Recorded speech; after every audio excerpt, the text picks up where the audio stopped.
Nilagay ko na yung lato-lato or yung seaweed.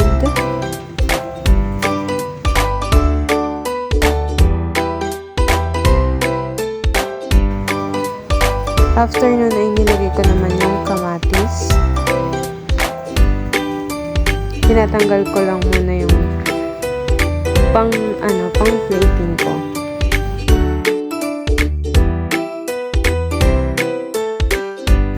After nun nilagay ko na yung sibuyas and then hinalo-halo ko lang.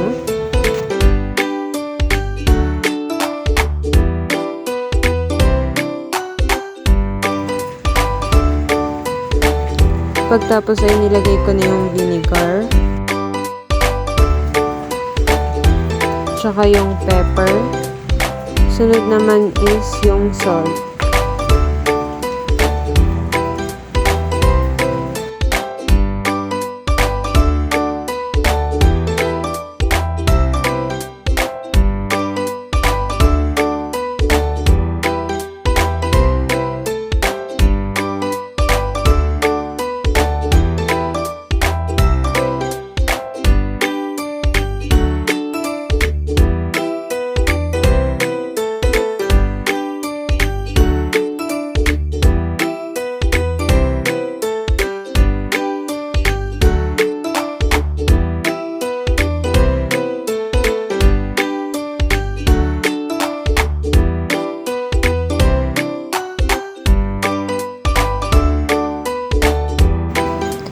Mix ko lang tsaka ako nilagyan ng olive oil.